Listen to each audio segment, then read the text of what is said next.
wa ala alihi wasahbihi amin. Bapak dan Ibu guru yang saya hormati, saya mewakili kepala sekolah, berhubung kepala sekolah hari ini tidak bisa hadir karena ada kegiatan di luar sekolah. Untuk itu saya mewakili kepala sekolah yang tidak bisa hadir untuk memberikan atau menyerahkan dalam acara presentasi hasil belajar dari kurikulum guru penggerak ya.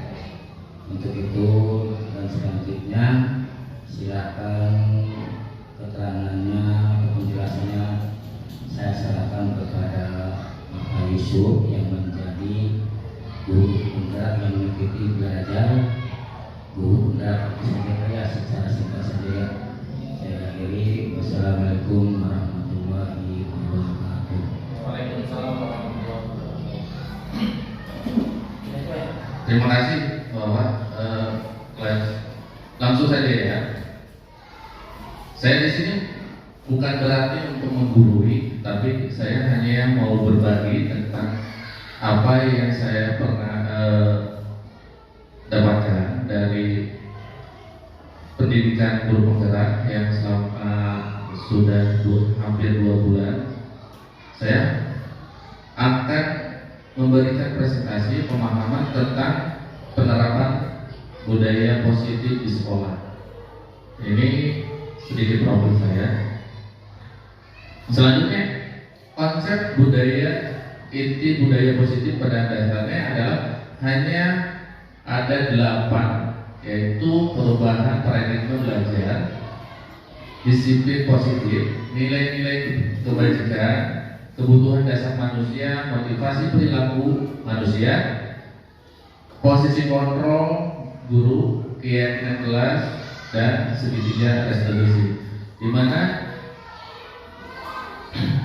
pembelajaran dengan paradigma baru yang dulu dengan yang sekarang itu berbeda. Pembelajaran dengan paradigma baru itu merupakan pembelajaran yang dirancang berdasarkan prinsip pembelajaran berdiferensiasi, sehingga para peserta didik belajar sesuai dengan kebutuhannya berdasarkan tahap perkembangan untuk mewujudkan siswa yang berkarakter seperti profil pelajar Pancasila, di mana profil Pancasila tersebut punya beberapa karakter.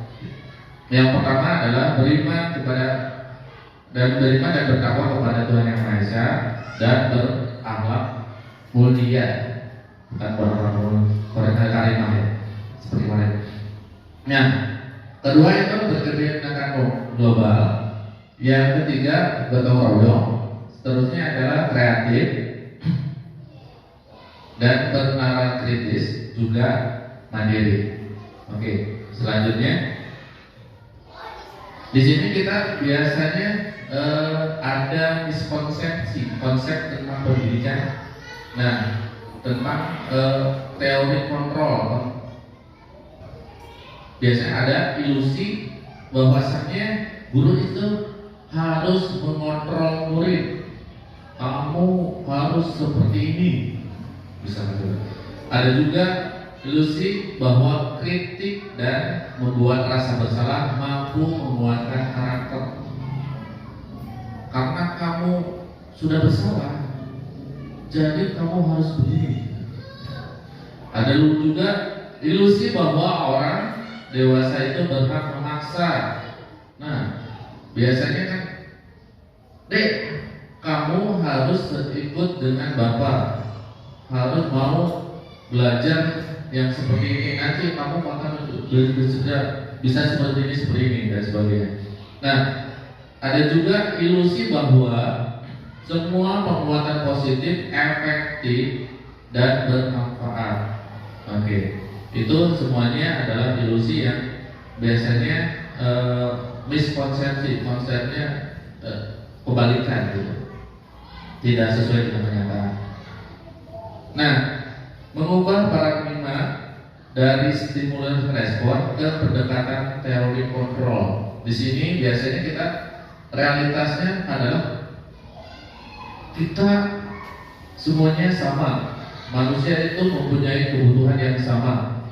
Tapi pada realitasnya kita punya kepala dengan kepala yang lain itu berbeda. Nah, di sini juga teori kontrol itu menyatakan kita itu tidak semuanya sama. Walaupun kita semua sama makan nasi, tapi pada lama ada yang makan nasi itu ada yang nasi kuning, ada yang nasi uduk, ada yang nasi liwet dan sebagainya. Tapi kebutuhannya dianggapnya sama. Semua orang melihat hal yang sama. Dalam teori kontrol ini bahwasanya setiap orang itu memiliki gambaran berbeda, pandangan berbeda.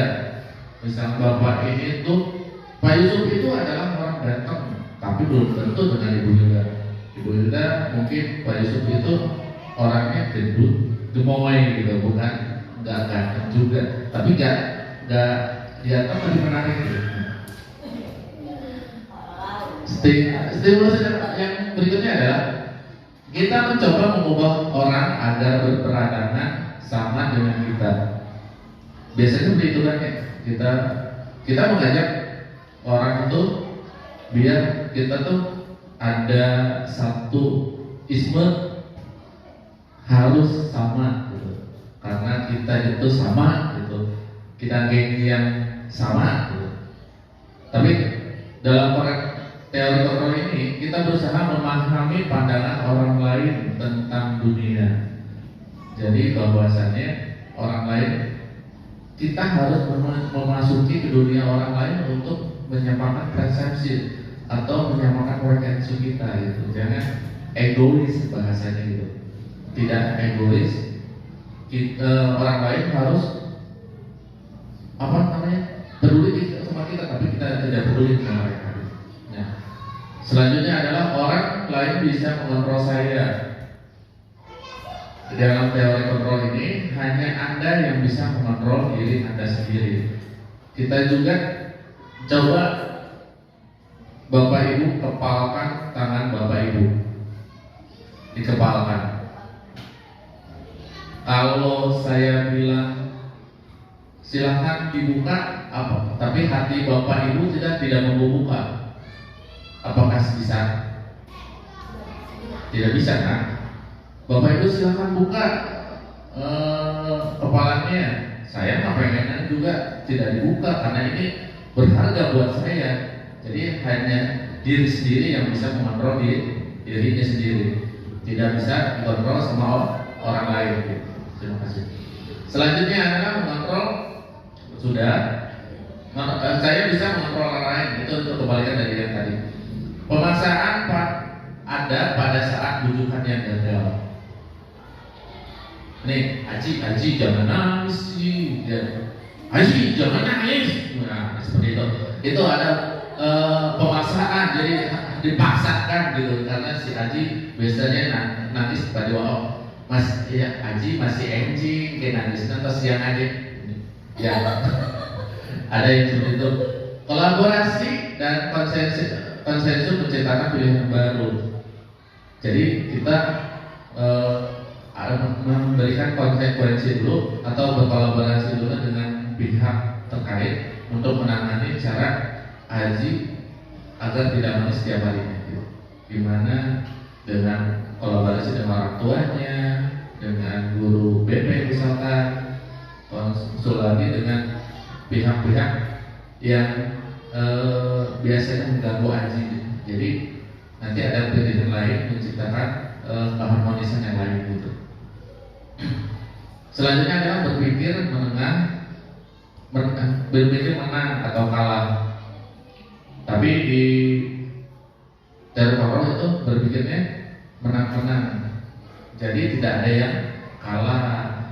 Jadi kalau menang kalah itu yang satu tadi seperti halnya tadi pembelajaran tadi yang Bapak dijelaskan itu ada menang. Kalau yang menang dapat reward 2.000 jajan ke Nur gitu ya. Itu ada menang kalah. Tapi kalau menang-menang silahkan yang menang yang bisa lebih cepat itu jajan ke Binur 2.000. Yang juara keduanya silahkan jajan Binur cuma 1.000 gitu. Ya, jadi semuanya menang gitu. Ya, next. Disiplin positif. Disiplin berasal dari kata disiplina atau disiplin memiliki tanggung jawab terhadap apa yang dilakukan berdasarkan nilai yang diyakini. Disiplin positif sendiri merupakan salah satu cara penerapan disiplin yang bertujuan untuk menumbuhkan kesadaran serta memberdayakan peserta didik tanpa imbalan atau reward, ancaman, apalagi hukuman. Jadi di sini reward juga tidak dibenarkan untuk memberikan reward, ya. Karena nanti anak itu kebiasaan sama pelajaran biasanya terakhir 2.000 nih. Tapi jadi aku tidak akan melakukan kalau nggak ada reward, males, hoream, gitu seperti itu. Nah, sebagai pendidik tujuan kita adalah menciptakan peserta didik yang memiliki disiplin sendiri sehingga mereka berperilaku sesuai dengan pada nilai-nilai kebajikan yang universal dan memiliki motivasi intrinsik dalam perubahan perilaku ke arah yang lebih baik. Nah itu, jadi lebih baik tanpa adanya imbalan, apalagi ancaman awas kalau nggak belajar, awas kalau awas dan awas gitu. Ataupun hukuman, kamu tidak nulis, bapak hukum untuk berdiri di depan kelas. Nah itu anak itu udah mindsetnya berbeda. Tapi kalau nulis, kita sama-sama nulis ya, ibu nulis di bapak tulis, Ananda nulis di buku tulis, tidak sama-sama nulis, oke? Seperti itu. Nilai-nilai kebajikan, nilai yang disepakati bersama, lepas dari suku bangsa, agama, bahasa maupun latar belakangnya. Kita di sini ada janda, ya suku bangsa kita ada janda, di mana kita adalah perbatasan antara Jawa dan Sunda. Jadi ada janda, ya. Pak Rijal, janda apa sih? Naon sih bapaknya? Ya itu maksudnya semua sana gitu. Kalau agama, insya Allah di sini kita tidak ada agama yang lain kecuali agama Islam, karena kita terlepas dari hal-hal yang beragama lain gitu. Kita masih di kampung gitu ya. Kalau udah di kota sana itu ada agama Kristen, ada Konghucu dan sebagainya seperti di Jatiwangi gitu. Itu berbagai agama ada di sana. Contoh nilai kebajikan institusi organisasi. Di sini adalah profil pelajar Pancasila, beriman dan bertakwa pada Tuhan Yang Maha Esa, berakhlak mulia, berbineka, berkebinekaan global, gotong royong, mandiri, kreatif dan berharap kritis yang tadi yang sudah tadi kita baca. Nah ini ada menurut Ibu Primary Year Program, itu yang dikembangkan oleh pendidikan swasta. Toleransi, rasa lapar, intelijen, mandiri, menghargai, antusias, empati, keingintahuan, kreatif, kerjasama, percaya diri dan berkomitmen. Itu sebenarnya sudah termasuk semua di profil pelajar Pancasila juga. Nah ini ada keterampilan hidup, dapat dipercaya. Ini seperti yang di pramuka ya. Lurus hati, pendengar yang aktif, tidak merendahkan orang lain dan memberikan terbaik dari diri kita. Itu contoh dari nilai kebajikan yang ada di organisasi. Ini adalah contoh kebutuhan dasar. Kebutuhan dasar manusia adalah segala sesuatu yang kita lakukan untuk mendapatkan apa yang kita inginkan. Seluruh tindakan yang kita lakukan memiliki tujuan tertentu dan semua usaha terbaik kita lakukan adalah dalam rangka agar kebutuhan dasar kita terpenuhi dengan baik. Itu prinsip kebutuhan manusia. Karena kita butuh makan ya, betul kan? Kita butuh makan. Gimana caranya makanan itu bisa datang ke kita? Apakah seperti datanglah, ya, tapi nggak bisa salamin. Tapi kita harus melakukan usaha atau kegiatan untuk mendapatkan makanan tersebut. Nah, seperti itu. Next, di sini ada 5 macam kebutuhan dasar manusia, yaitu bertahan hidup, kasih sayang dan rasa diterima, penguasaan, kebebasan dan kesenangan.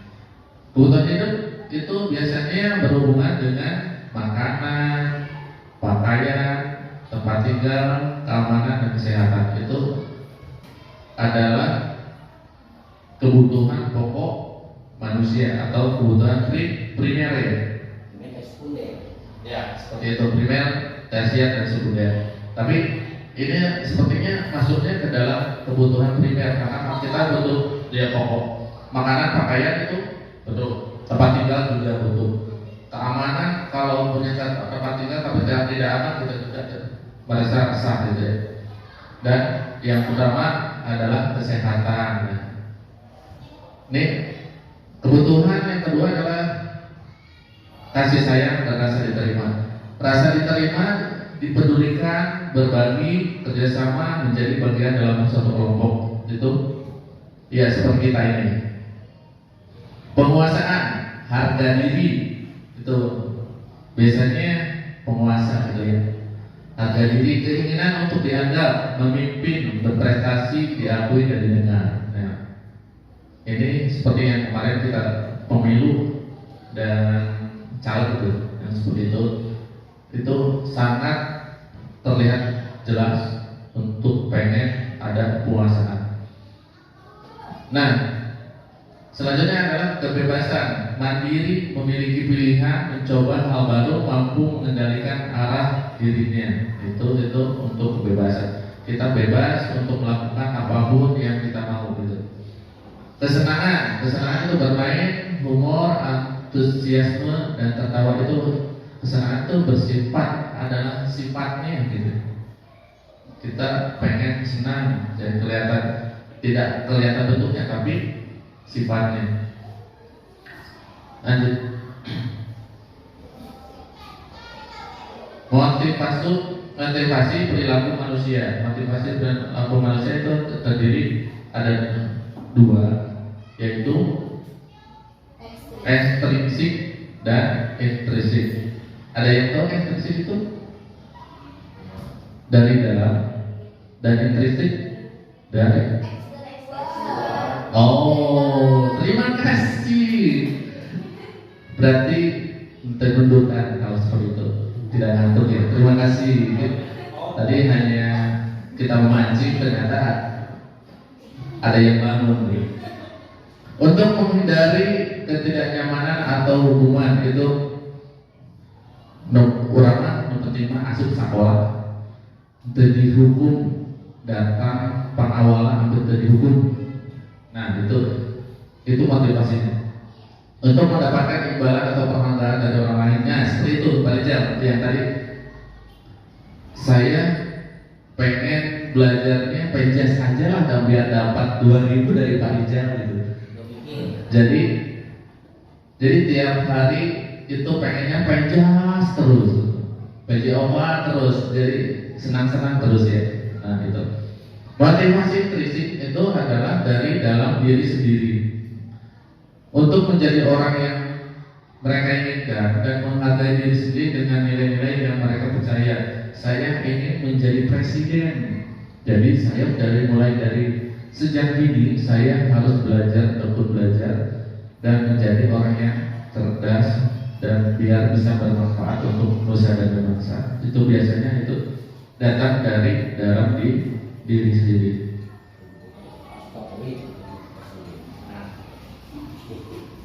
Ini ada hukuman, konsekuensi dan restitusi. Nah, di sini hukuman itu biasanya tidak terencana, tidak biasanya tiba-tiba karena kita melihat anak buang sampah sembarangan. Tiba-tiba yang terpikir dalam diri kita, benak kita itu, hei kamu jangan buang sampah sembarangan. Silakan ambilin sampah semuanya dalam 5 menit. Ya, refleks itu. Spontan. Selanjutnya ada murid tidak tahu apa yang akan terjadi atau tidak dilibatkan. Ketika pemberian hukuman itu tidak ada negosiasi dulu, seperti halnya polisi menilang pemotor di jalan itu. Pak, jangan gitu dong Pak, aku kan nggak tahu Pak, aku kan kesini cuma situ aja doang Pak. Nggak nego-nego pengen berapa Pak, ya Pak damai aja damai gitu. Nggak seperti itu. Bersifat satu arah, hanya dari guru ke siswa. Berupa hukuman fisik dan psikis. Biasanya kalau hukuman fisik itu lari lapangan atau hormat bendera, juga push up. Nah, kalau psikis itu dipermalukan biasanya. Silahkan pakai gantungan yang tuliskan saya seorang pembuang sampah sembarangan di situ. Nanti jangan dibuka sampai pulang sekolah. Harus selalu dipakai biasanya. Nah, kalau konsekuensi itu beda lagi. Kalau konsekuensi biasanya terencana dan bisa atau disepakati sesuai peraturan. Karena kita punya tata tertib sekolah, biasanya ada konsekuensi jika melanggar tata tertib ini adalah konsekuensinya. Ini sampaikan. Biasanya itu kalau dulu saya di SMP itu pakai poin. Kalau satu sanksi itu poinnya ini 10 misalnya. Nanti kalau udah 100 poin kita melasikan mau gimana ya. Nah, bukan tukar poin, bukan ibu. Boleh tetap dibuat tidak nyaman, tetap aja dengan konsekuensi itu boleh tetap tidak nyaman. Sikap guru selalu memonitor murid, ada seperti CCTV. Wah, lihat mananya ibu budak itu melakukan kesalahan. Nah, seperti itu budak tuh anaknya jadi sepertinya sembunyi-sembunyi dan biasanya kalau dimonitoring seperti itu anak tuh sering berbohong. Ya, lempar batu sembunyi tangan. Pak, kasih itu lain orang. Berarti pas dicium, ini anak ini yang merokok bukan yang anak gitu. Karena yang ini yang bawa rokoknya gitu. Nah, kebanyakan kan kalau hukuman dan konsekuensi itu seperti itu. Nih, ada lagi yang ini adalah lebih baik, itu dengan restitusi. Restitusi menciptakan, proses yang menciptakan kondisi bagi murid untuk memperbaiki kesalahan. Rijal, kenapa kamu siangan? Bapak tahu kalau kamu kesiangan pasti ada alasannya. Jadi maukah Rijal memperbaiki kesalahan Rijal? Nah, seperti itu halnya ketika restitusi. Jadi di anak enak, di kita enak juga. Jadi saling win-win solution gitu ya. Menang-menang gitu ya. Nah, proses kolaboratif yang mengajarkan murid untuk mencari solusi sendiri. Gimana? Jadi harus gimana kalau kamu biar tidak kesiangan lagi? Ya Pak, nanti malamnya tidurnya jangan terlalu malam dan nanti biar bisa bangun pagi-pagi dengan pasang alarm dan bisa berangkat ke sekolah tepat waktu. Nah, seperti itu. Sip. Oke, 5 posisi kontrol untuk guru. Itu sebagai penghukum, tadi oleh tadi ya, sebagai teman, sebagai rasa pembuat rasa bersalah, pemantau dan manajer. Di sini kita akan melihat sebagai penghukum. Contoh penerapan 5 posisi kontrol.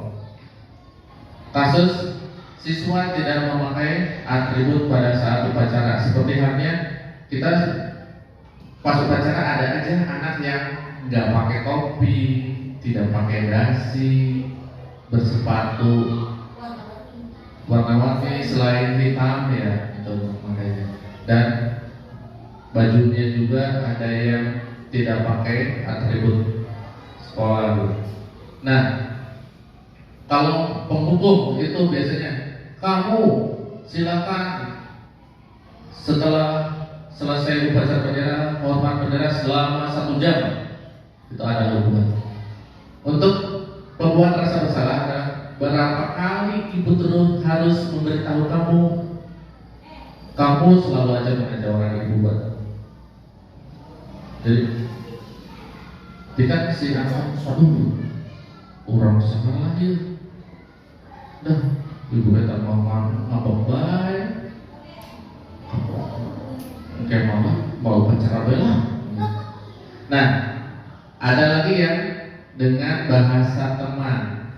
Ayo dong, ikuti aturan sekolah, tolong bantu ibu ya, sekali saja. Ya udah, tidak apa-apa, lain kali jangan sampai berbuat seperti ini lagi. Nah, itu memposisikan kita sebagai teman mereka gitu. Ya.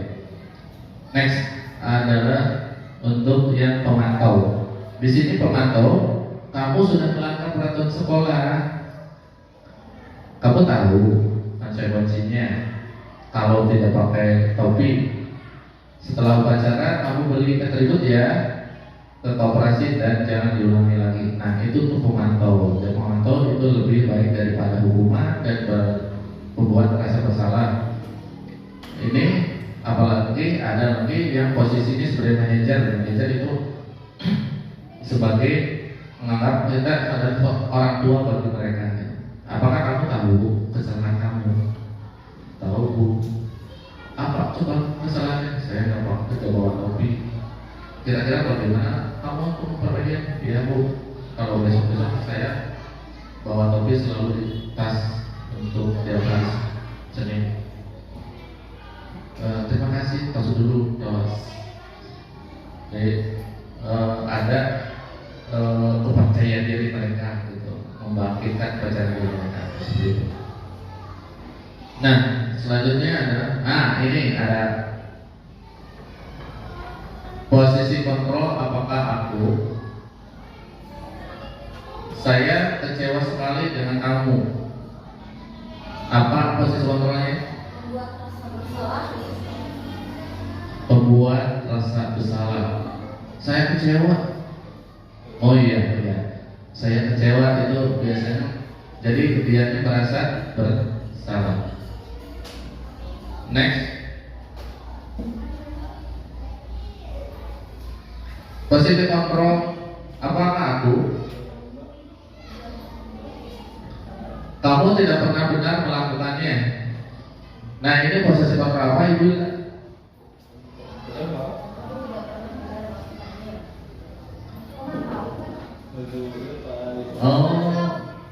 Pemantau apa yang lain masih bersalah atau? Iya, masih bersalah kan? Coba kita lihat ke yang tadi. Cek.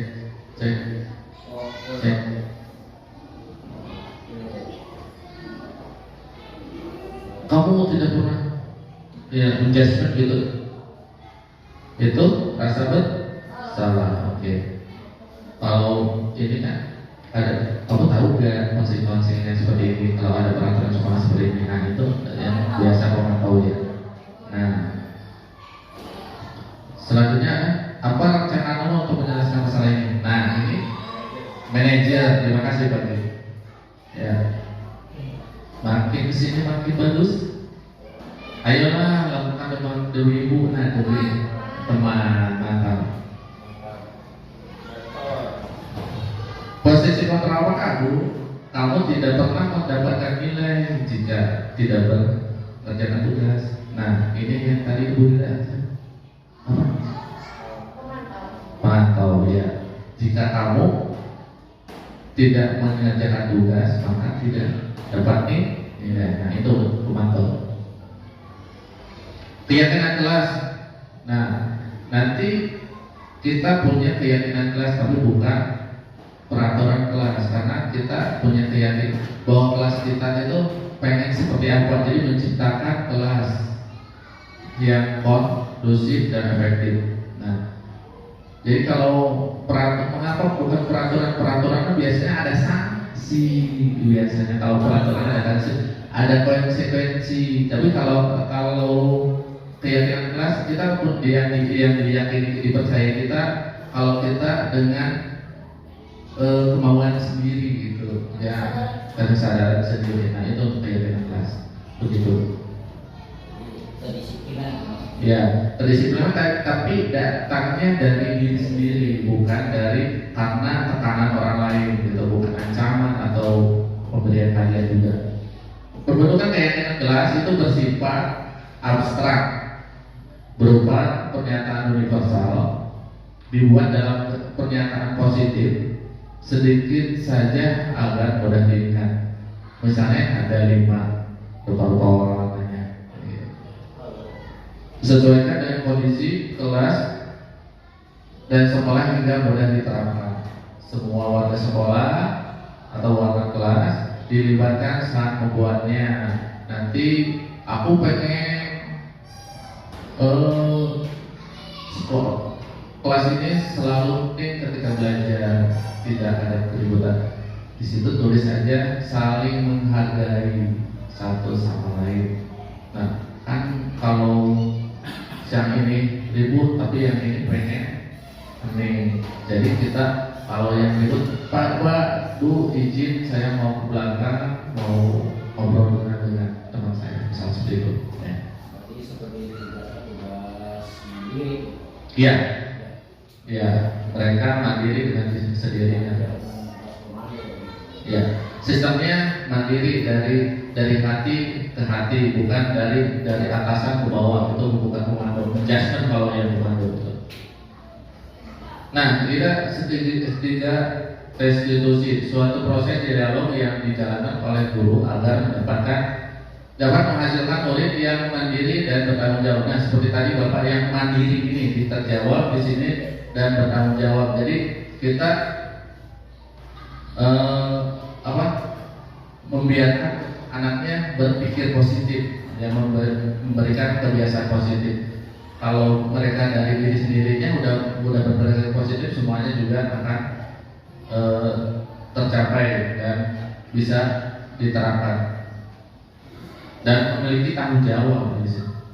Nah, ketiga restitusi ini adalah keyakinan kelas yang telah disepakati. Kamu ingin menjadi orang yang seperti apa? Adakah cara yang lebih efektif untuk mendapatkan apa yang kamu butuhkan? Kamu tentu punya alasan mengapa kamu melakukan itu, seperti yang tadi kita lakukan. Nah, segitiganya itu disebut menyampaikan keyakinan, menstabilkan identitas dan validasi tindakan.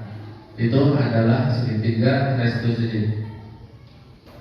Ini ada satu, menstabilkan identitas, yaitu berdasarkan prinsip membuat kesalahan adalah bagian dari proses pembelajaran.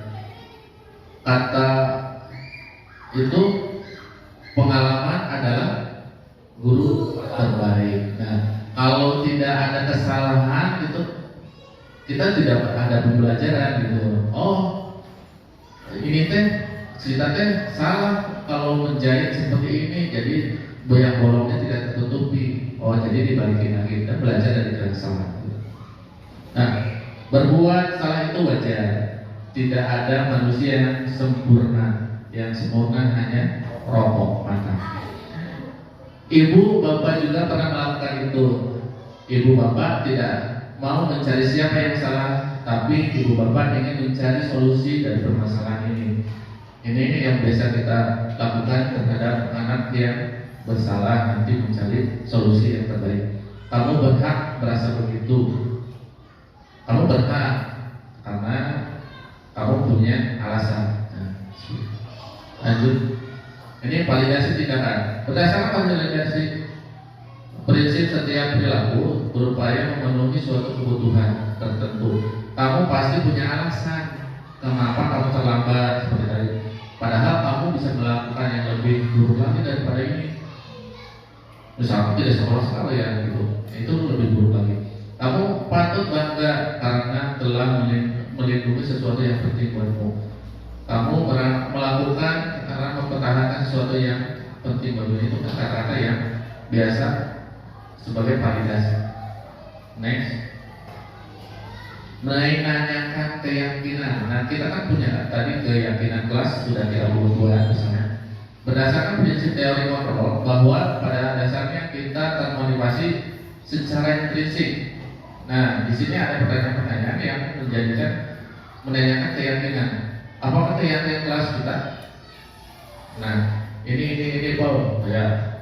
Nilai apa yang telah kita sepakati bersama? Ini dulu. Seperti apa gambaran sebuah kelas yang ideal menurut kamu? Seharusnya seperti yang kita yakini Bu di dalam kelas. Nah, kamu ingin menjadi orang yang seperti apa? Yang orang yang taat semua yang ada di keyakinan kelas dan menjadi lebih baik. Nah, itu biasanya. Ini saya sudah buat seperti contoh di restitusi segitiga restitusi.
Nah, seperti itu contoh penerapan restitusi segitiga restitusi.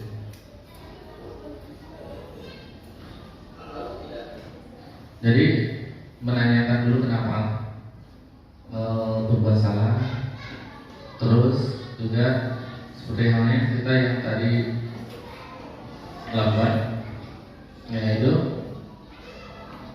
validasi menstabilkan identitas apa yang kamu perbuat ya.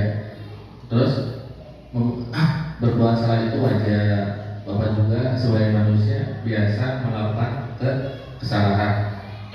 Lanjutnya adalah kamu pasti punya alasan kenapa kamu itu tindakan kamu itu dilakukan. Alasannya adalah bangunnya kesiangan karena tidurnya terlalu malam, bermain game online gitu. Terus juga ada apakah keyakinan kelas. Nah, keyakinan kelas saya melanggar keyakinan kelas. Seperti itu aja yang bisa saya sampaikan. Terima kasih. Wassalamualaikum warahmatullahi wabarakatuh.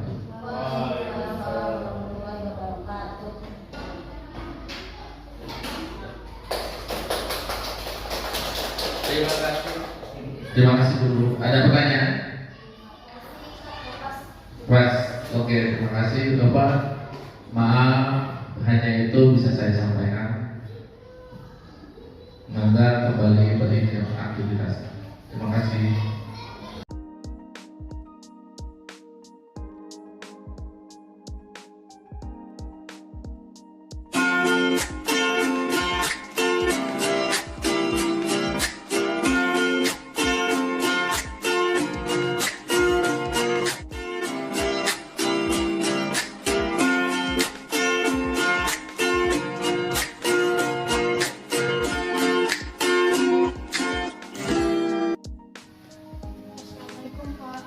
Waalaikumsalam.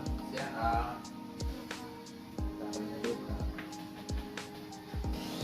Al tahu tidak mengapa dipanggil sama Bapak sini? Al tadi pasti karena Bapak melihat Al mencontek hasil jawaban ulangan kuliahnya dia, betul tidak? Mencontek itu perbuatan yang baik atau buruk? Ya betul, itu perbuatan yang tidak baik. Setiap manusia pasti pernah melakukan hal yang atau kesalahan. Di sini Bapak tidak akan melihat siapa yang salah ataupun siapa yang benar, tapi di sini Bapak akan membantu Al mencarikan solusi kenapa Al suka melakukan mencoret tadi. Tadi malam saya tidak belajar, Pak. Kenapa tidak belajar Al? Saya tadi keasikan main game, Pak. Oh, karena keasikan main game jadi lupa belajar ya. Tuh. Betul, Pak. Ya baiklah Al. Ingat tentang keyakinan kelas Al. Masih, Pak. Kira-kira keyakinan kelas apa yang Al langgar? Itu dalam bertindak, Pak. Yakin bahwa jujur itu perlu di dalam kehidupan Al. Yakin, Pak. Oke Al, kalau Al sudah yakin, kira-kira apa yang akan Al lakukan? Belajar, Pak. Terus menjawab soal dengan semampunya. Terus dilanjutkan dengan berdoa kepada Allah. Kapan itu dilakukan Al? Pada hari ini, Pak. Terima kasih Al. Bapak yakin Al mampu menjadi pribadi yang baik dan bisa berbicara jujur dimanapun Al berada. Mulai siap mulai ke BSMP? Oke, gas, Pak. Oke siap. Sekarang tos dulu. Silakan Al masuk ke kelas kembali. Assalamualaikum, Pak. Waalaikumsalam.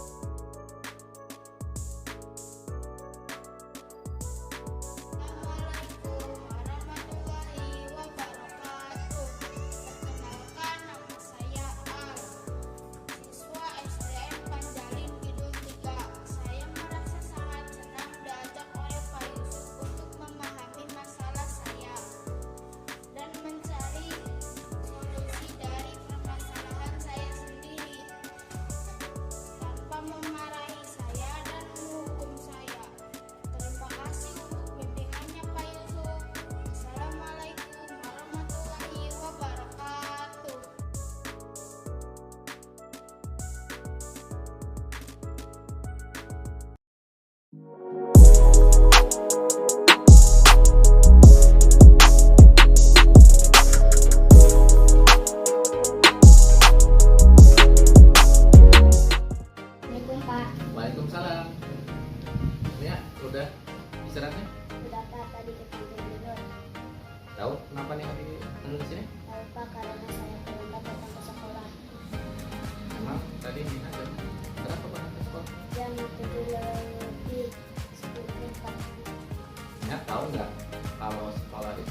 terlambat itu merupakan hal yang baik atau Tidak baik, Pak.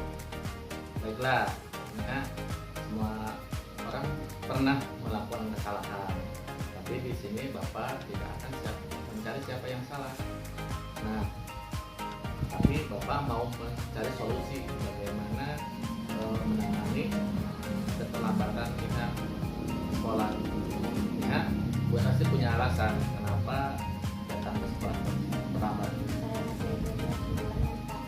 Oke, jam berapa tidurnya, Mak? Jam 11 siang, Pak. Tidur jam segitu itu karena belajar atau ngapain? Kemudian online, Pak. Akhirnya karena tidurnya kemalaman jadi kesiangan, betul? Betul, Pak. Nah, ingat nggak keyakinan kelas? Disiplin, Pak. Kira-kira keyakinan kelas apa yang Niha anggap? Disiplin dan tepat waktu, Pak.